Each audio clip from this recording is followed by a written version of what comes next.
But I wonder, how confident are you, if the 47th president of the USA becomes Donald Trump, that he will approve of this deal, given the importance of our relationship with America? Nigel Farage absolutely tore into Labour's Foreign Secretary David Lammy over the UK's controversial decision to surrender the Chagos Islands. Farage didn't mince words, making it clear that this blunder could very well jeopardize the UK's long-standing ties with the United States. Nigel Farage.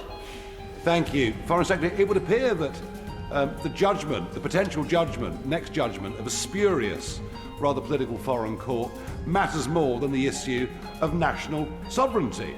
The debate was called in a moment of sheer panic after Labour's latest blunder, handing over the Chagos Island without so much as a second thought.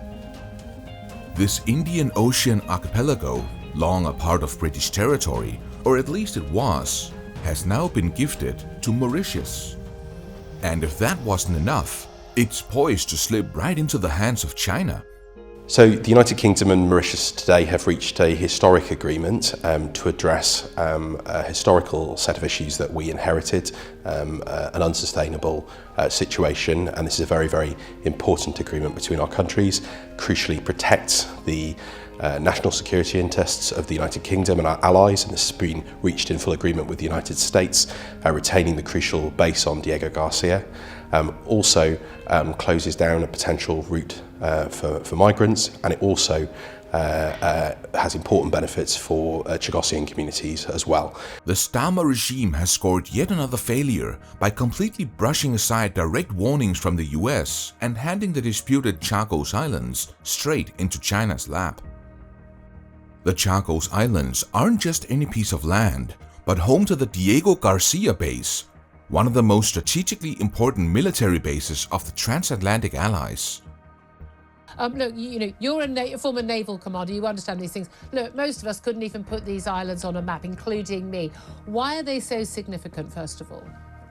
Well, they're right in the middle of the Indian Ocean. It's got a huge base there called Diego Garcia. It's a fantastic anchorage for pre-position forces, got a fantastic runway for B-52s, and it was used extensively during the First and Second Gulf Wars to reinforce our forces there. But why so strategically important when it is quite literally in the middle of nowhere, thousands of miles from anywhere?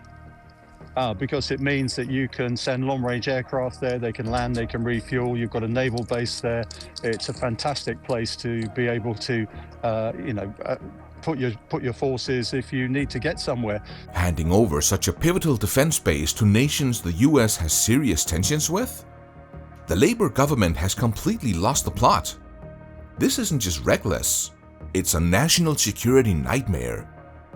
The real threat here, Julia, is two things. One is Mauritius, frankly, it isn't the sort of country I would wish to give these islands to.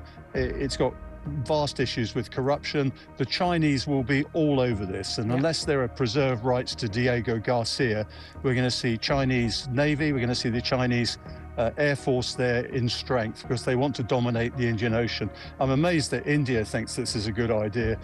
I'm afraid to say, Julian, you were talking about beforehand, this is a government run by ideology, not by national interest. Now, handing the islands to Mauritians isn't a big problem until you count China, which can slip in and take over the island smoothly.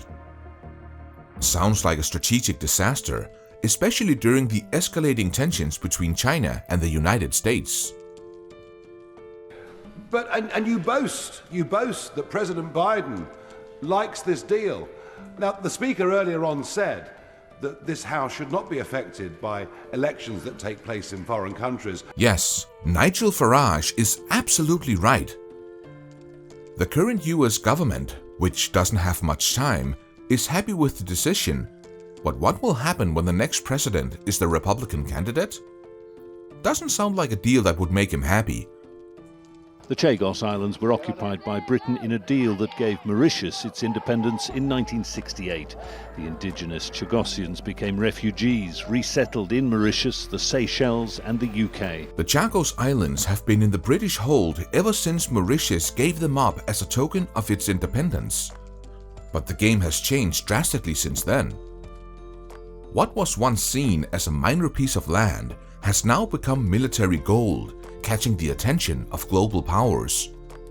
In his rush to hand over the territory, Starmer may have had the approval of the current US president, but here's where he really dropped the ball.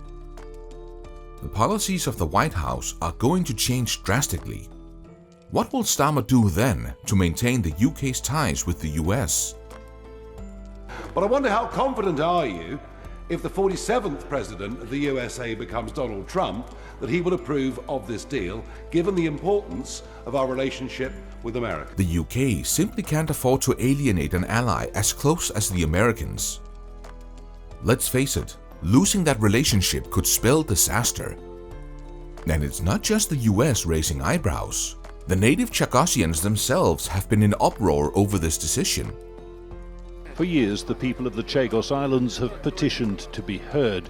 In world courts and at the UN, they've asked for the right to determine their future. Not for the first time, the British government has done it for them. We've been stabbed in the back by the British government again. Over the question of self-determination. Self-determination, very important. For decades, their very identity have been left in limbo, thanks to Britain's shoddy diplomacy. Now, with this latest move, their future looks even more uncertain. What choice do the Chagosians get left with? Why did the UK have to occupy the lands if it couldn't just announce its independence in the end? The Chagosians are disappointed, as their home is likely to get snatched away from them and handed to the corrupt Mauritian government again. Isn't this nothing short of betrayal for the people of the Chagos Island? These are people who have lived their lives as part of the United Kingdom. It's a disgrace, really.